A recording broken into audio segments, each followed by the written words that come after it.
Okay, in the slide in front of you, you see the 72nd Ohio Volunteer, the OVI, and that's what I'm going to say because it'll help me not make any more mistakes than normal.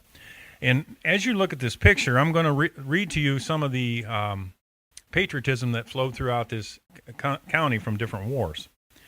After the opening salvos of the Civil War in April 1861, thousands of men throughout the country rushed to enlist in the service of their nation.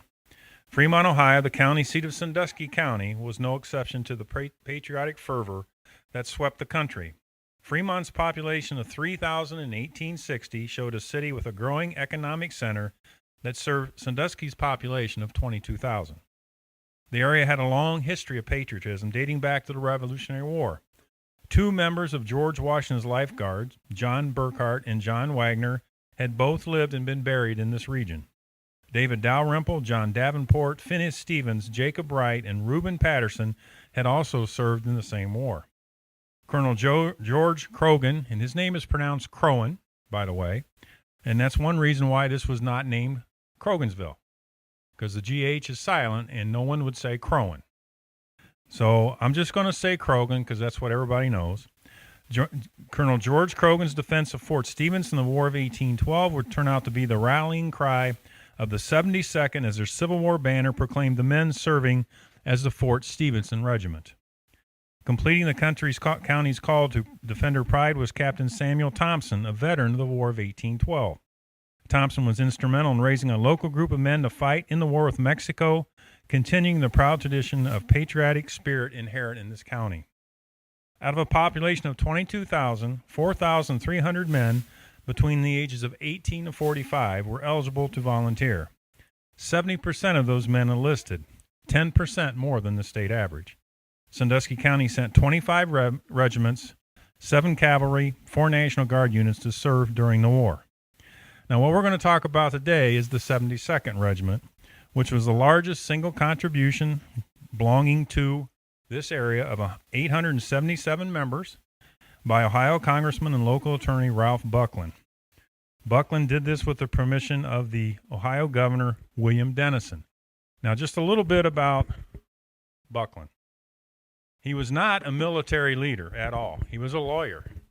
Yet the heroics that he does in Shiloh show a man with a great capacity to lead. And although he would admit to being scared many times, he didn't show that in the heat of battle. So he handles himself very well. And as you know from Civil War, sometimes you got guys in charge that don't know what they're doing. They're not very courageous. They don't have any command of their men. And this was not Ralph Buckland. Now, when Hayes writes about Buckland, he says Buckland had a very dry sense of humor. And if you've ever read Hayes's diary, he has a great sense of humor. He liked Ralph, but he said he was kind of droll, in his opinion. Now, Buckland's grandfather, Stephen, had served in the Revolutionary War. He died while imprisoned on a British ship. His father, Ralph, also served in the War of 1812, and he died as a result of service in the war. Due to his family's service and in recognition of his service to the town of Fremont prior to the Civil War, it is no wonder that his efforts at recruitment were so successful. So he came here in 1837. He is also the brother-in-law of Thomas Stillwell. So when you hear Stillwell and Buckland, because he'll be mentioned quite a few times in his diary, those are brother-in-laws. They married sisters, and the sisters were related to one of the founding fathers of Boston in 1630. So there's a lot of history with him, and he's very successful in raising this group. Now, this is Hobo Jungle. This is by the river, and this is before they straightened. This is when they straightened the river out, before they straightened it out in 1971. The Hobo Jungle was also the site of Fremont's first football game in 1894-95. So what these young men did, and most of the men, average age of the regiment was 23 years old. They went here and they practiced being soldiers. They did drills. Many of them had broomsticks. They didn't have guns. As a matter of fact, they're not going to get guns, some of those guys, until they go down south on the Baltic, which is the ship that takes them to Shiloh. So what you have to understand here is they have no idea that they're going to be walking in the 2 bloodiest days of the Civil War. Over 24,000 casualties. They're brand new. They haven't fought with any other regiments or anybody next to them. And yet, during this battle, they're going to be known as heroes, although it takes a while for the people of Fremont to realize that. Now, this is the regimental flag, which you can go see at the Historical Center. And this flag was given to the men. And the thing you have to understand about flags at this point, flags were in front. This is how the men knew where they were marching. The flag was protected at cost of life. I mean, there's one battle where there's like 14 flag bearers die. And you think, why would they go to get that flag? Well, because it represented everything they stood for. And this particular flag was made by the women of Fremont. And in the Battle of Shiloh, they lose the flag. And Buckland will throw a man under the bus by the name of Jacob Snyder. He says Snyder didn't lose the flag. He put it in a wagon, and the wagon was taken over by the Confederates. Here's what happened to this particular flag, and you can see it's fairly good size, and it's still on display at the Historical Center. In October 1896, this is many years after the war, Bushnell and his staff came to Clive for a 72nd reunion, presented the banner, the Medal of Honor winner, to Charles McClary. So they gave this flag. P.G. Beauregard had it since 1862. The flag was restored and is currently the one that you can see at the County Historical Society. Now, Buckland was so upset, he sends a guy, and we'll see him in a minute, Orrin England, back to Fremont to get the flag. Why? I think because he was scared of the women. Because they spent a lot of time putting this flag together. And by June, they lost the flag in April of 1862, and by June, they had made another flag. And Buckland will send Orrin England to it. Now, what about poor Jacob Snyder? Jacob's buried over at Oakwood.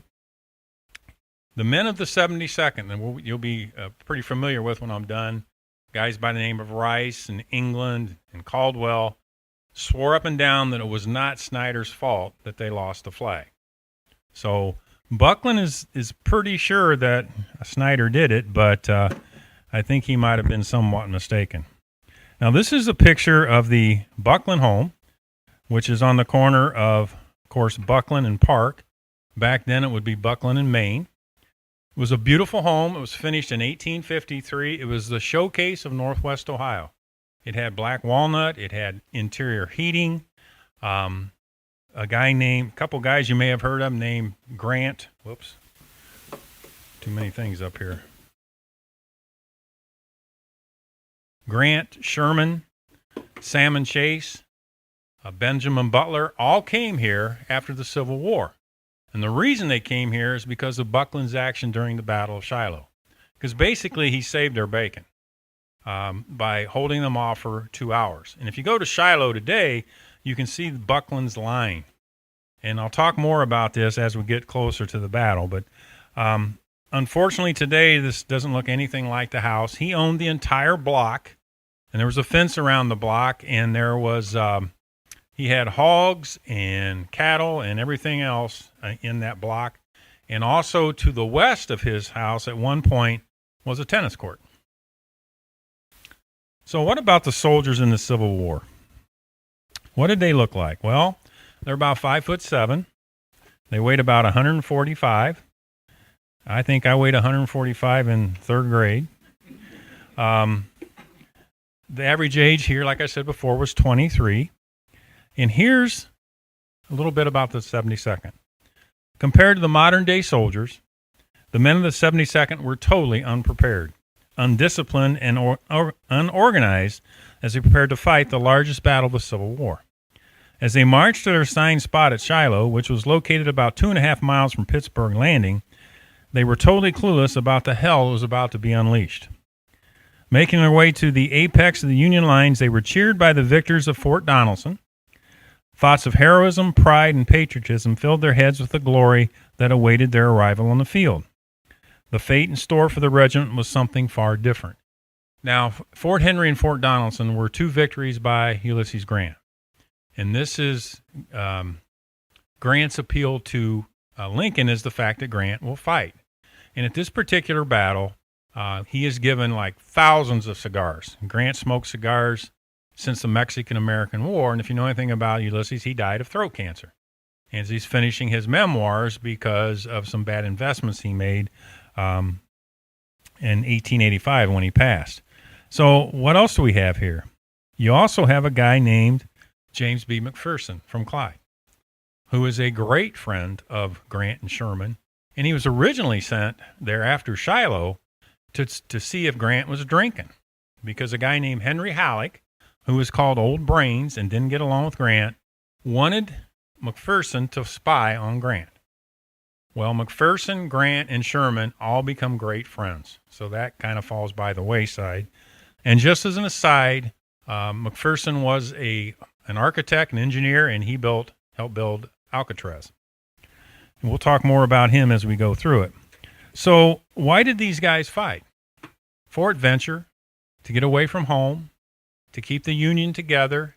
There is some thoughts about, freeing the slaves, but at the beginning of the war, that's not why they're doing this. They're all coming together, and when you read about the battles, a lot of times they said you could tell where the enemy was because you could smell them.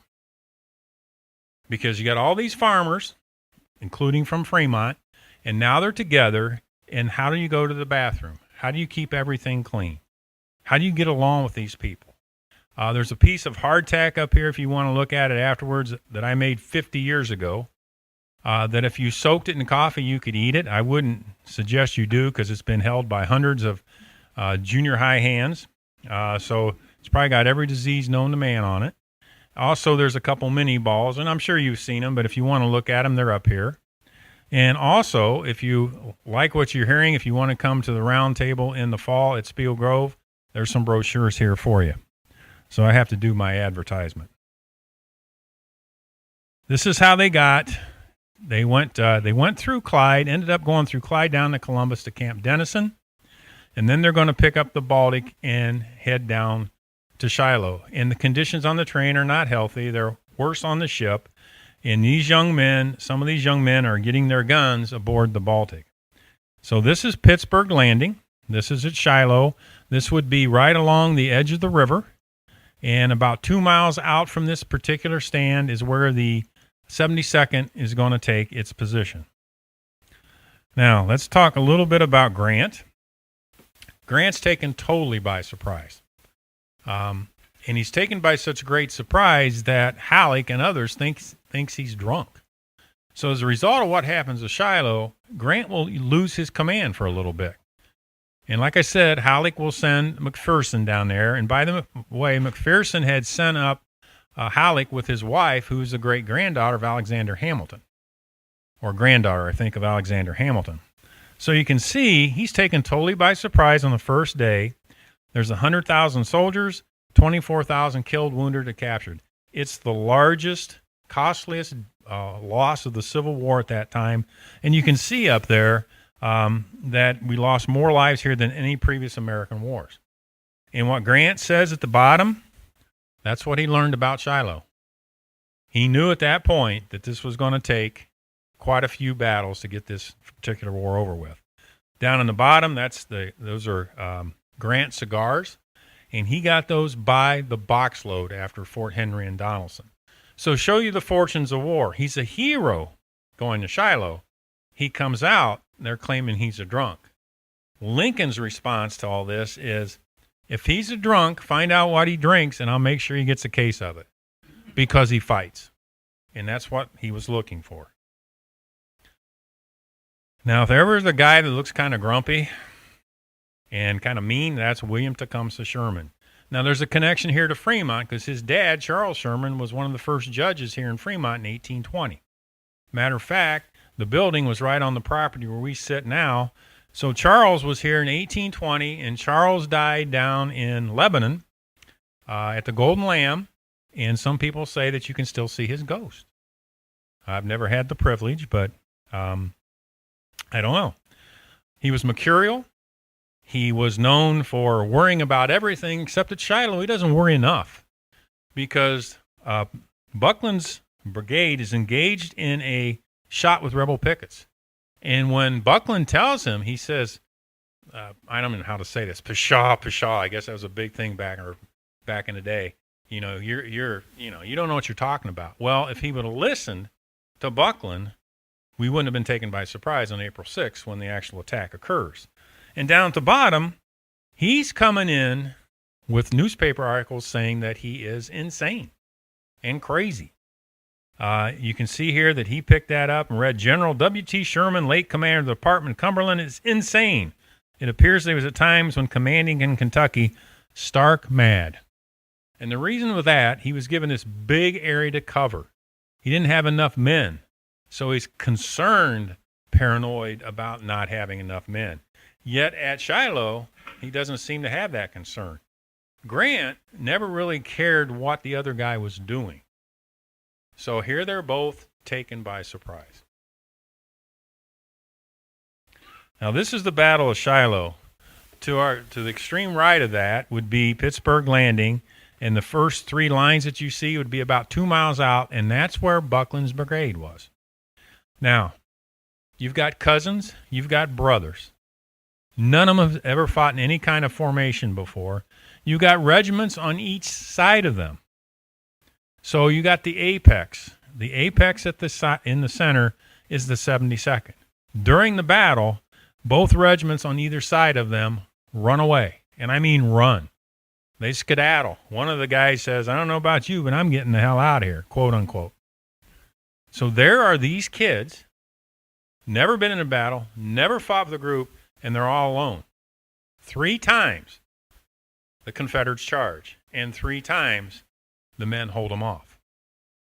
So that's enough to get them back to Pittsburgh Landing, and the next day is when the Union Army will be able to take back what they've lost.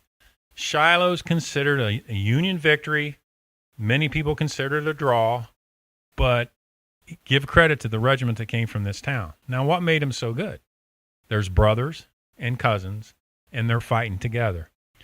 Buckland is riding up and down in Sherman's memoirs, which I'll show you. He talks about the courage of Ralph Buckland on a horse, riding up and down, encouraging his men to fight.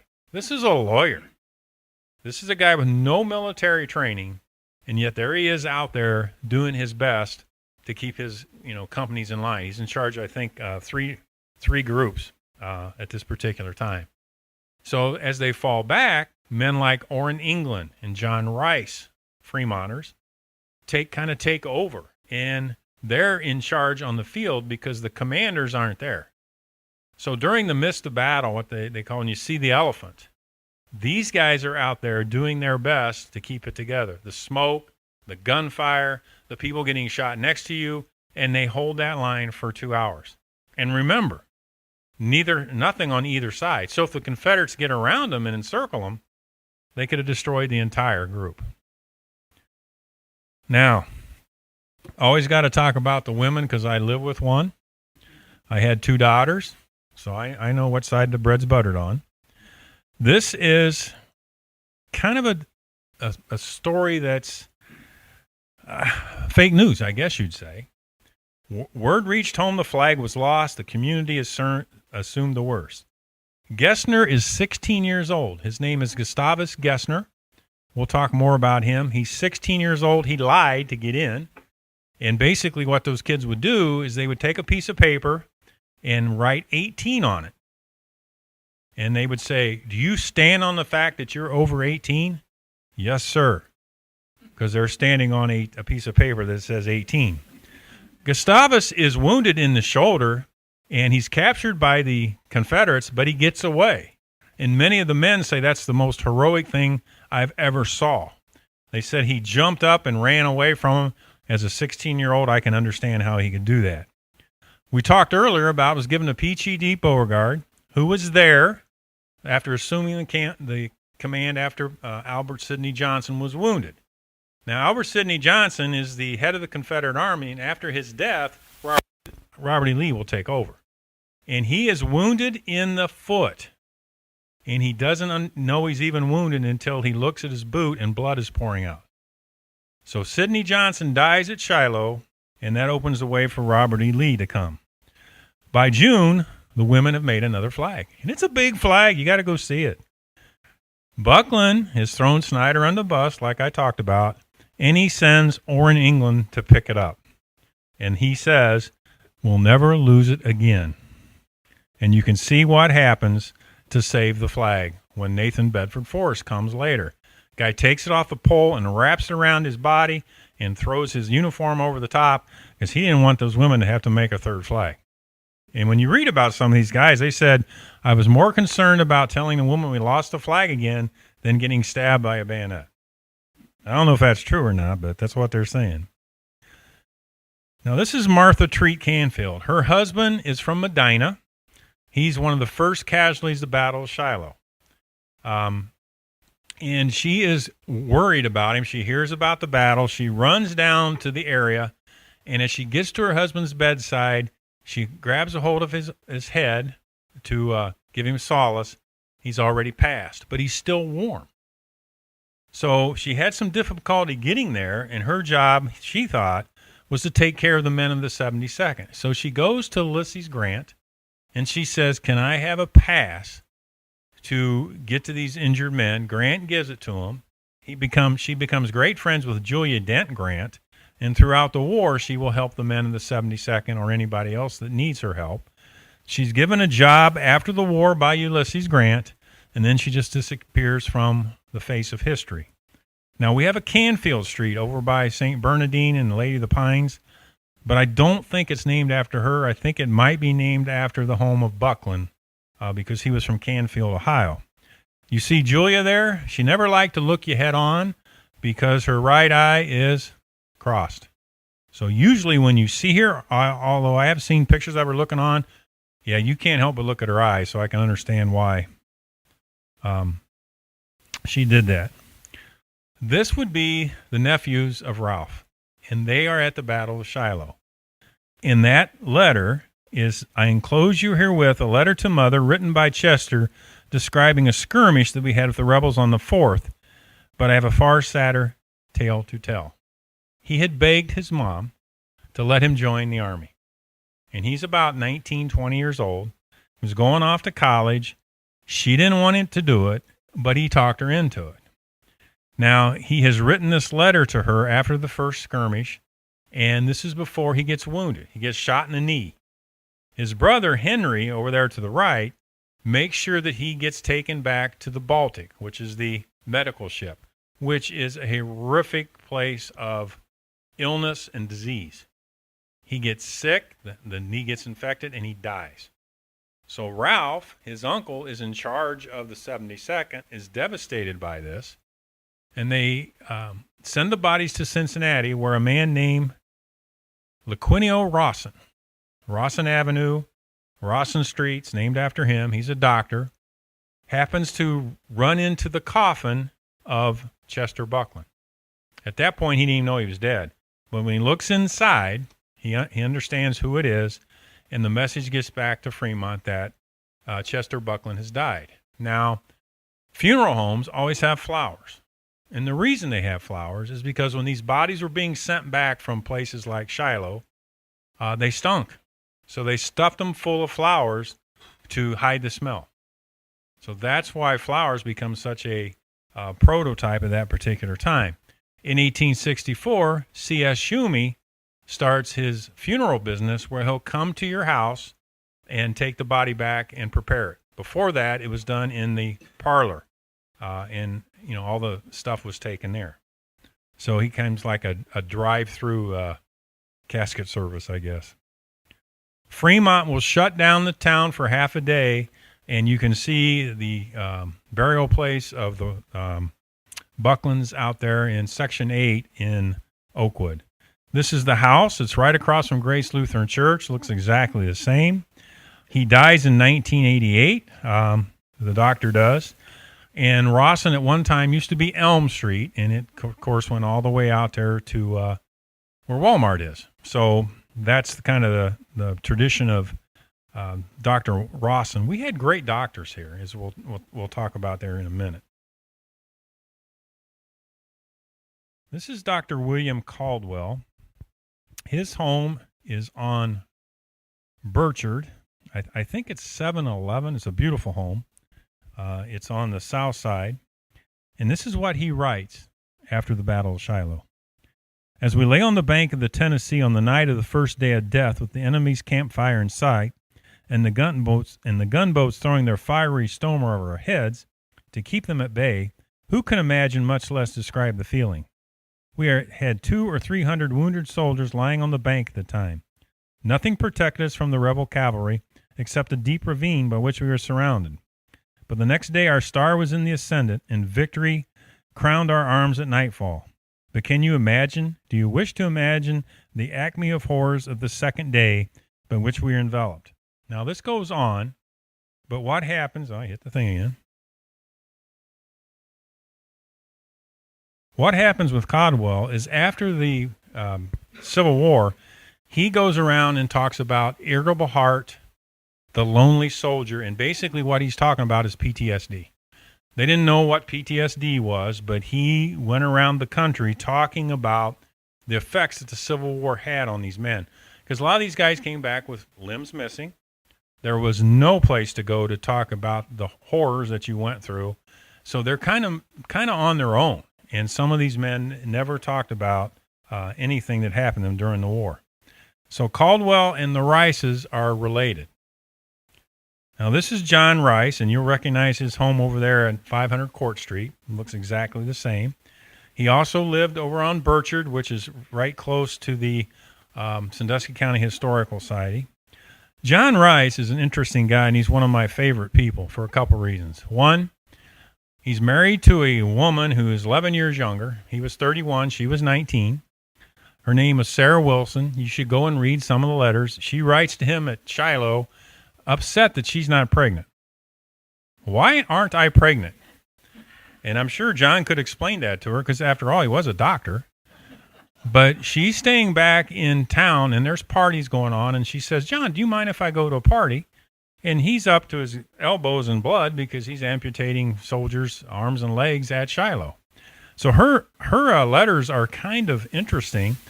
And after the Battle of Shiloh, word gets back to Fremont that the 72nd were a bunch of cowards. And Sarah believes it. And John is livid because it'll take a couple weeks before the story comes out that not only were they not cowards, but they're heroes.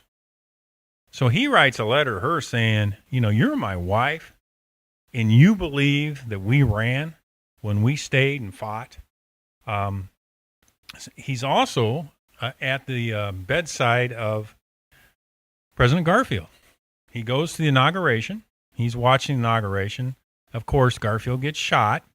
And if you want to read a good book, there's a great book out there called Destiny Republic by Candace Millard. And it talks about Garfield. There's a documentary out there, too. I don't know if it's Death of a President or whatever. But in it, they don't mention that Rice gets to see the president. And he writes a letter that's at Spiegel Grove talking about seeing Garfield. Garfield lingers for 80 days before he died.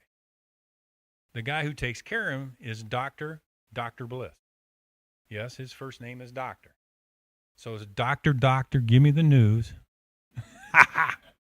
So it's Doctor, and the reason he dies is because he doesn't believe in germs, and he sticks his hand up in there, and he has like a 2-foot line of gangrene that ends up killing him.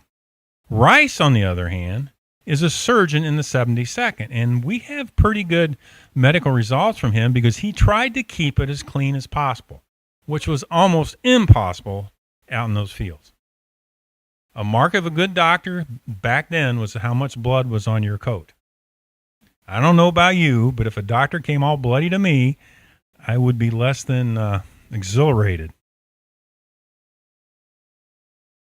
Now, here's the Civil War doctors. And the reason I'm pointing this out is I think the 72nd was blessed with two really good doctors in Rice and Caldwell. There were a bunch of quacks.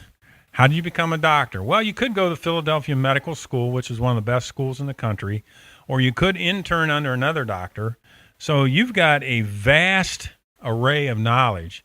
John Rice went to the University of Michigan. He was very well educated. And he was very concerned about the health. And even though he couldn't see those germs, he believed they were there. This is his brother. This is the funeral home on Arch Street. That's where the Rice family lives, a beautiful home. This was basically in the parking lot area of the funeral home. And I had to put this in here because Robert in 1864 does an operation on a woman named Miss Long. Miss Long drives to Fremont in a wagon with a tumor about the size of a pocket watch. He's never operated on anybody yet. He's the younger brother of John. And he writes back to John, who's been through Shiloh and had hundreds of amputations, how he did this operation. He had two men working with him. One, he said, was too faint-hearted, and he got rid of him, and the other guy didn't know what he was doing. So when he cuts this tumor, he's amazed about the size of it, and he says, blood's coming out of places I never knew existed.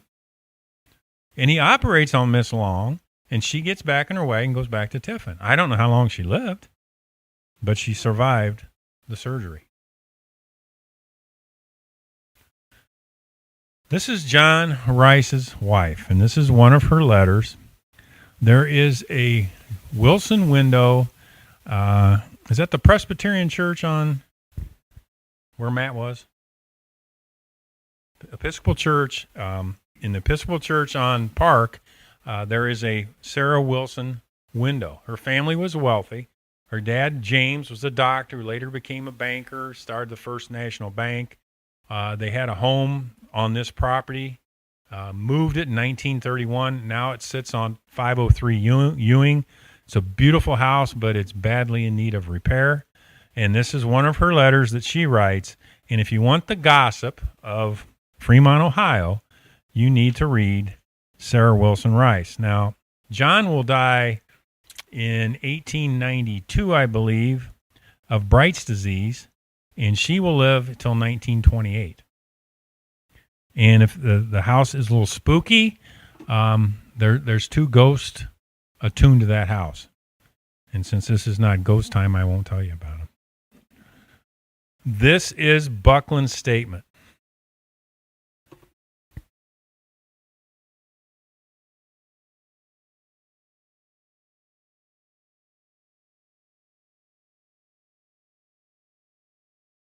And he's absolutely right.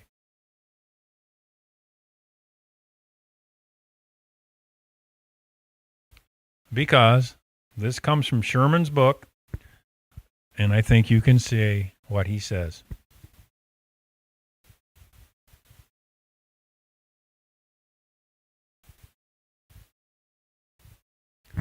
Now, one of the guys that gets injured is a guy by the name of Crockett. And the Crockett family owns the golf course over in Clyde. That's a relation of them. And I believe Crockett will die in December of 1863 because of injuries. I'm not sure if he sustained them from Shiloh, but he does not make it through the war. He dies as a result of his service. So there's lots of connections here. And Sherman was very, very pleased with the 72nd. This is Orrin. I had to put him in here because this is the guy that is told to go back to Fremont and get the flag. So he goes back to Fremont. He gets the flag, and the reason he does is because he's Buckland's aide-de-camp. And I don't know if he said, well, we're sorry, but it was Jacob Snyder. But the men of the 72nd do not blame Jacob Snyder. He ends up going out west, get some land from the Homestead Act, and was fairly successful before he passed away. Now, this is immediately after the Battle of Shiloh. And like I said, Halleck and Grant do not get along. Halleck was called Old Brains because he was kind of smart, I guess, but not too many people liked him. So he takes over. They go to Corinth, and this is what one of the men says. Halleck's siege of Corinth was a gigantic school for teaching the art of throwing up breastworks. Because basically all they did was build breastworks, and when they did take Corinth, the Confederate Army had already left. So they didn't do anything. So they weren't real thrilled with him as a leader. This is the Battle of Vicksburg. Now, as a reminder, remember when this is going on, so is Gettysburg. Because Gettysburg will end July 3rd, 1863. Vicksburg will fall July 4th, 1863. And basically, you can see what they did. And James McPherson is an integral part of the siege tactics that take place during the Battle of Vicksburg.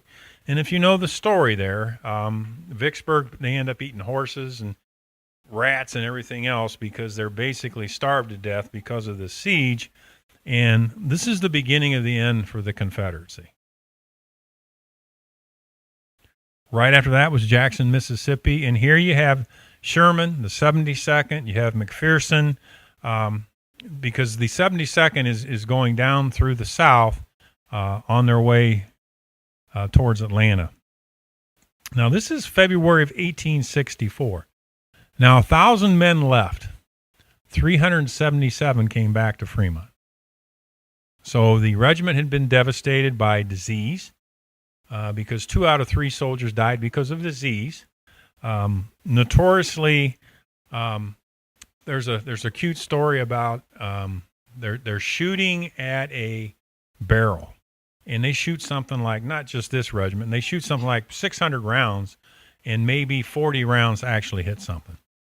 Civil War soldiers, notorious poor shooters, one, because of the guns, and two, because during the battle they'd get so excited they would forget to shoot the gun. And they found one rifle with 28 bullets stuffed in it. Some of them would shoot their ramrod.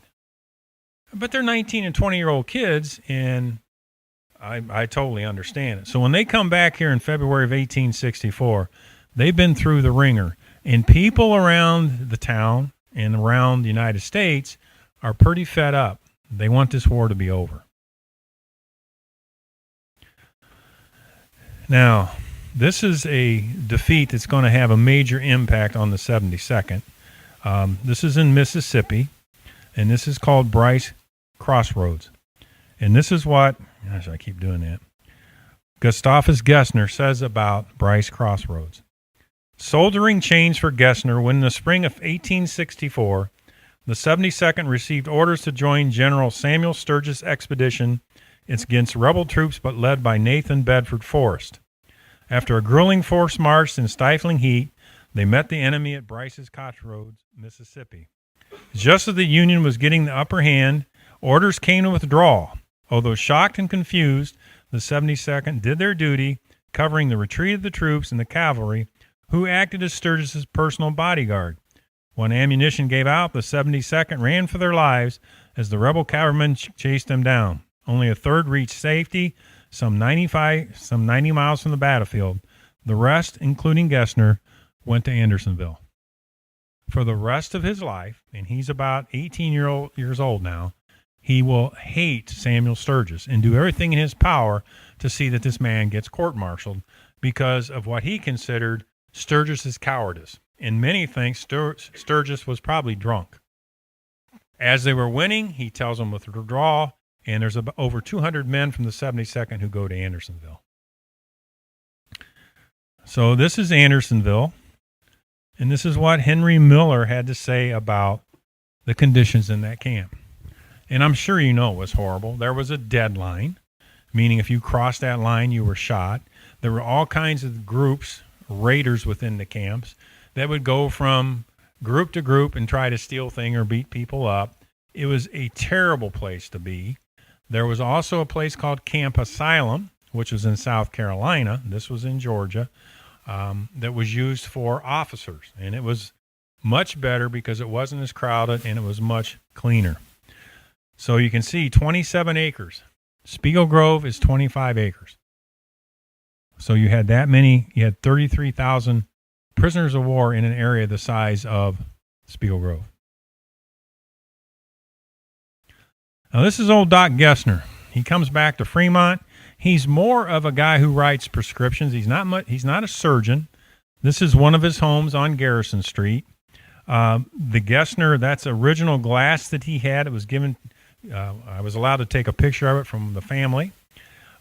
He also invented a bottle stopper. And his advertisement said, "It's such a simple stopper that any child can open it." And inside would be like opium and morphine and all these deadly drugs. But his ad, I have his ad from 1900, and that's what it says. And that was a plus. Even a child can open it. I don't know about you, but some of this stuff as I get older, I feel like I need a jackhammer to get it open. But there's Gessner when he's 16. He will also start be involved with the Trommer Malt Company, which is on Arch Street. I think it was 317 Arch. And Gessner and Buckland and Rice, and that place made $105,000 in 1904. And basically it was an elixir, a German elixir, that actually did help people with stomach ailments. So, and there are Trommer malt bottles around. Yes.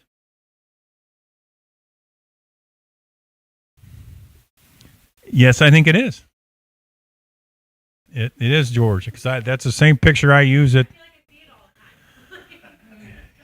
Yeah, he's quite the guy, and he made it his life's mission to, because what happens with Sturgis is he's going to be appointed to the Veterans Board, and he doesn't want that. So the men of the 72nd are writing all these articles and petitions to get him out of this job. It doesn't work because Sturgis has more political power. And we know that never happens today, right? This is the son of Dr. Rawson. Rawson, you may hear that around town because there is a VFW named after him. He escapes with his life after the Battle of Bryce Crossroads, but he runs into another engagement in Tupelo, Mississippi, and he's killed on that date. And his dad goes down, that should say 1864. His dad goes down to see him, and he had been shot in the head. And then James McPherson dies not too much later. I should say McPherson because there's no fear in McPherson. And this is him. He's quite the guy. They thought he might be the next president of the United States. And he was very well liked by Grant and Sherman, very well thought of. He was going to get married, and he was about to be married, and he got called to duty to this particular fight, and he gets killed there, and his fiance never gets married. Washington, D.C. And even the Confederates liked McPherson. Now, the Union didn't like this guy. He starts the KKK in 1867. And I want you to look at that real close, because you can count on the fingers of one hand the times this man lost. And Buckland defeats Forrest at Memphis, Tennessee, when he's outnumbered and surprised.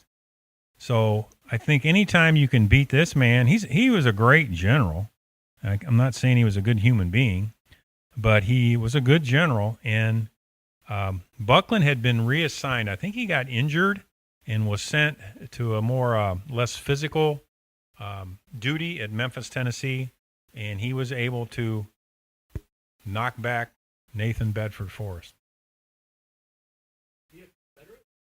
Forrest is a Confederate, yeah. He started the KKK, and Forrest Gump, Nathan Bedford. Now, this picture is about all the dead that didn't come back, about all the families that sat around tables with an empty chair. And this is right before the election for Lincoln. I mean, McClellan has decided he's going to run as the Democratic challenger. McClellan, of course, Lincoln's generals, who was kind of hesitant to use his army. And there's one instance where Lincoln says to McClellan, if you're not going to use that army, could I borrow it?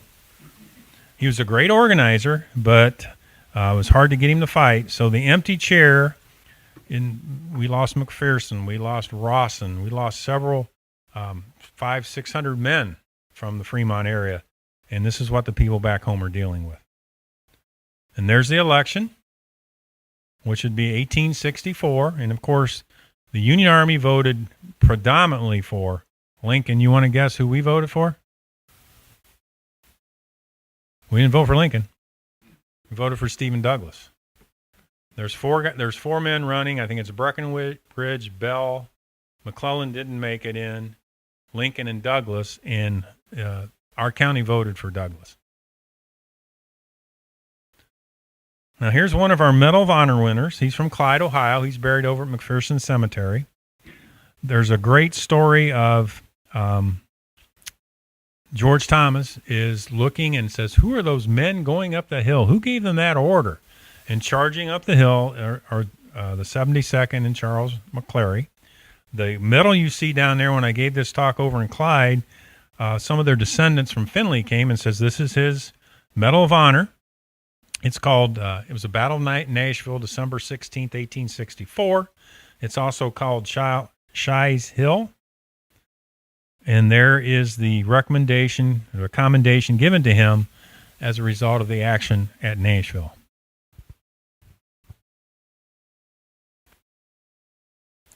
You capture flags, it's Medal of Honor time. That's how important flags were. I think today when we think about flags, we think, what's the big deal? The flag represented everything to those men. It represented your community, your brother, your sister, your country, your state, what you stood for. So getting these flags was no easy feat.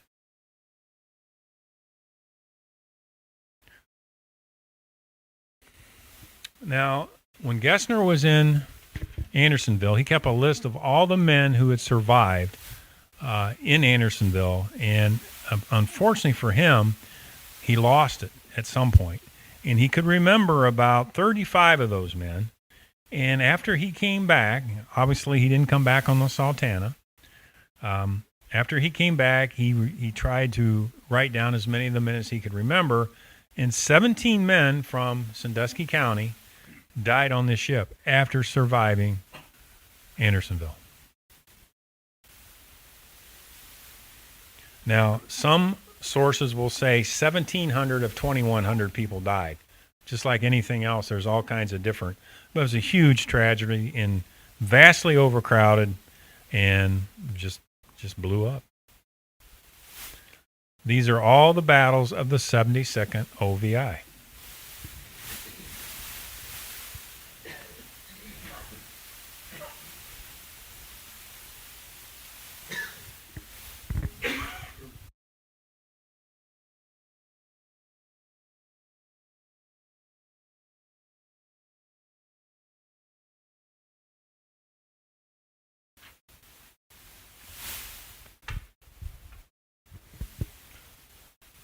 I never know when to move because I read fast.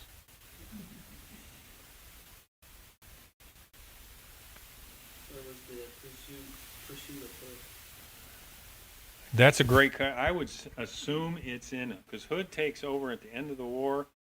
I would say it's probably Georgia, Tennessee area, because he does take over from, I think, Joe Johnson, because Joe Johnson was more a defensive fighter and Hood is more aggressive. Now, we're done with the 72nd, so I'm going to talk about some other regiments from this area. And since I'm doing Gettysburg, Pickett's Charge, I came across this group, and I knew that John Miller is a Medal of Honor winner. We have 4 of them listed over there at the courthouse, and he's one of them. Charles McClary, Roger Young, Webb Hayes, and John Miller. And both of these guys get Medal of Honors. One, Miller, lived in a farm in Fremont, and the other guy was from Toledo, but enlisted in the Fremont Guards. Now, that blue line that you see up in the right-hand corner, that's the 8th Ohio. So they're pretty close to the angle. So as the Confederates are charging there, they're shooting at these guys at an angle, and because of that, they're able to kind of deflect the brunt of the charge. And if you look down at the bottom, you can see that every man in that unit was killed or wounded in some way. So they would call that a 100% casualty rate. They came from Bucyrus, Cleveland, Fremont, Medina, Norwalk, Sandusky, and Tiffin. So there's another claim to fame for this area. Now, I showed you this picture earlier, but the reason John Miller gets the Congressional Medal of Honor is because he gets those 2 flags, the North Carolina and the 38th Virginia. And you can see, because if you could see the flag through all that smoke, you could follow your line. And that's why if the flag fell down, somebody would pick it up And I think I read somewhere that 14 flag bearers were killed in one battle. So you're picking that flag up, you know what's probably going to happen. And this is the record of John Miller, who talks about what Miller did to get that. Now, you're rushing forward. You got people shooting at you. A lot of these battles, there's no leaders on the field. It's man on man, and captains and normal everyday guys are taking charge of the battle because it's complete chaos.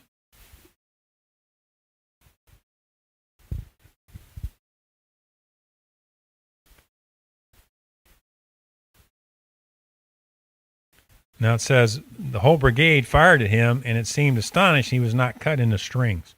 Well, that tells you one thing, that they're horrific shots for the most part, but that's not uncommon. But still, I can't imagine it. We've got to talk about Rutherford. He's in the 23rd. You can see there what happened to him. 5 wounds in combat, more than any other present. The bullet wound to his arm, sustained at South Mountain, nearly cost him his life. Now, he convalesced at the Vallette House, which we talked about earlier, the oldest house in Fremont on the corner of Buckland and Oakwood. That's where he convalesced.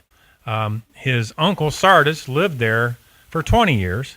And at this point, Sardis wasn't living in there, but he did have connection to the Vallettes, who end up donating the land or selling the land where Oakwood Cemetery sits.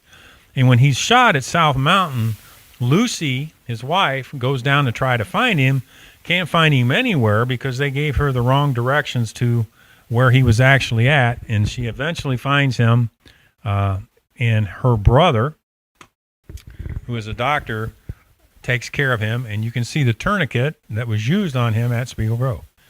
And don't be like I did and touch the saw, because I did, and I cut my hand. And I tell my kids not to do that.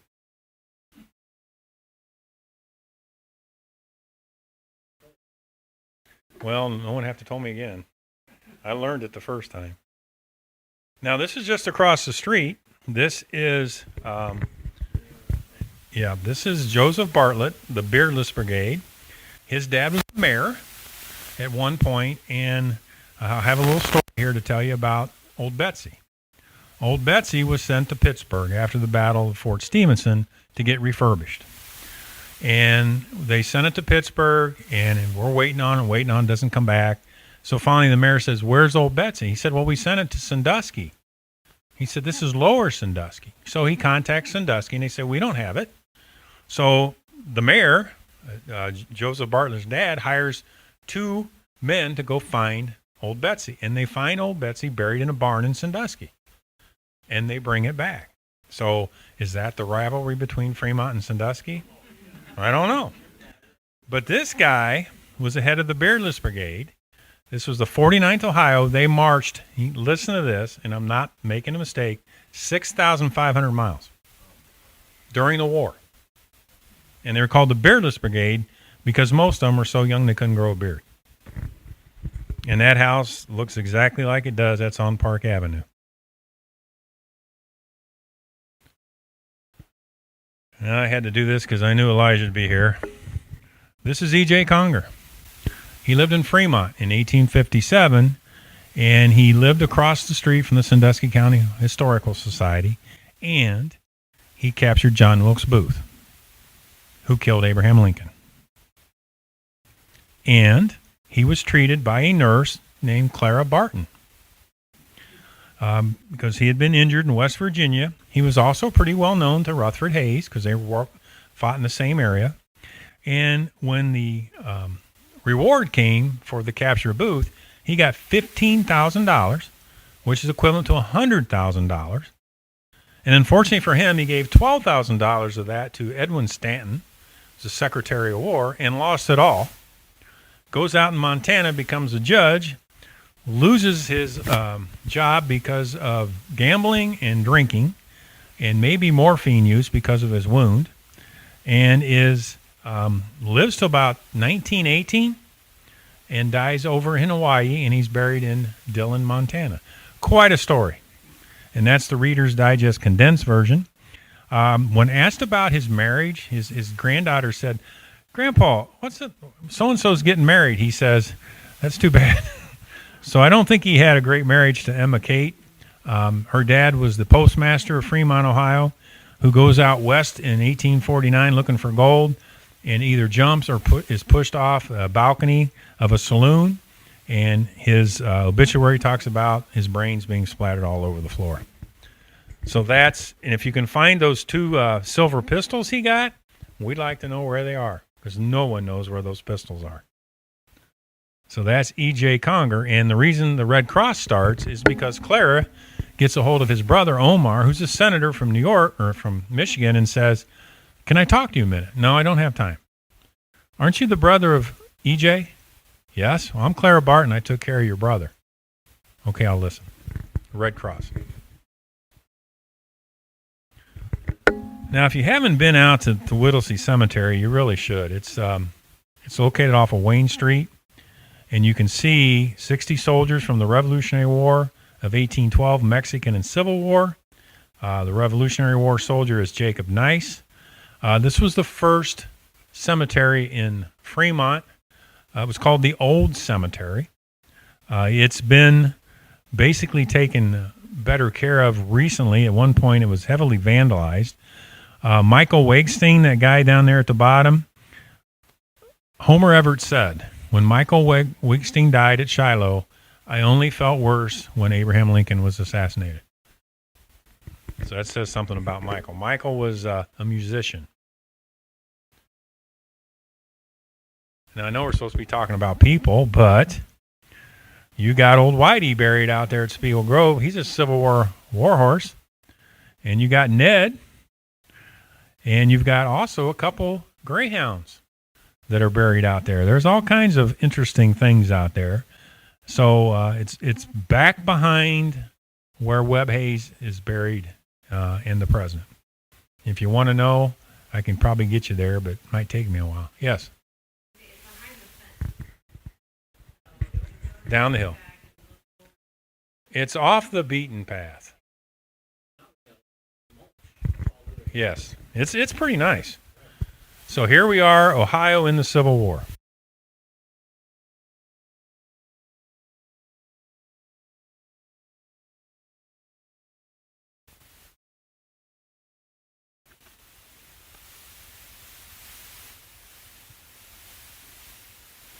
Yeah. I would say right at the beginning. I mean, I don't know the exact date, but we were one of the biggest contributors. But yeah,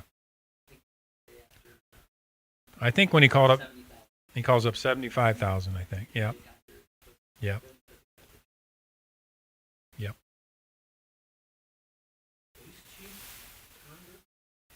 Well, you know, I taught Ty, and I kept saying, "Are you related to E.J. Conger?" And he goes, "Oh no." I mean, I just asked him. I said, you're not curious? Because there were a lot of Congers here. His dad, E.J. Conger's dad, was a preacher. He taught at Lime. He preached at Lime Church. The family did very well. They're very well respected. I'm going to leave you with one last thing because it's almost 7 o'clock. This is Edwin Leonard.